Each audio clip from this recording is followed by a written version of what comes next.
আমাদের এই যে আবদুল্লাপুর থেকে মিরপুর ভেরিবাদ হয়ে যে গাবতলী পর্যন্ত রোডটা, এই রোডটা মনে হয় এখন ঢাকার সবচাইতে বেশি ধুলাপূর্ণ রোড।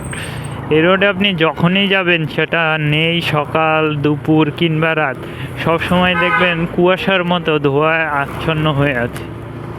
এ রোড দিয়ে চলাচল করাও ঝুঁকিপূর্ণ, সেই সাথে ধুলায় ভাঙাচুরা সব মিলিয়ে মানে রোডটি এখন প্রচুর পরিমাণে ঝুঁকিপূর্ণ একটা রাস্তার মধ্যে পড়েছে। কারণ হচ্ছে দুই লেনের রাস্তা, সমান পরিমাণে যানবাহন চলাচল করে, বড় থেকে ছোট থ্রি হুইলার সব কিছুই।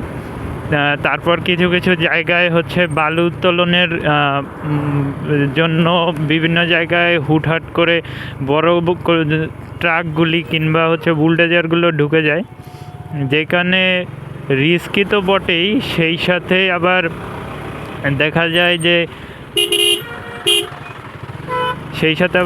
যায় যে বিভিন্ন সময়ে উল্টা পথ দিয়ে কিংবা হুটহাট রাস্তার মধ্যে থ্রি হুইলার ঢুকে যাচ্ছে, তার উপরে আবার ধুলাবালি। তো অনুরোধ রইবে, যারা এই রাস্তায় চলাচল করেন, বিশেষ করে এই আবদুল্লাপুর কিংবা হচ্ছে এই ধৌর ভেরিবাদ, এই এলাকার মানুষজন হচ্ছে একটু সাবধানে চলাচল করবেন, কারণ রাস্তাটি যথেষ্ট ঝুঁকিপূর্ণ মনে হয় আমার কাছে।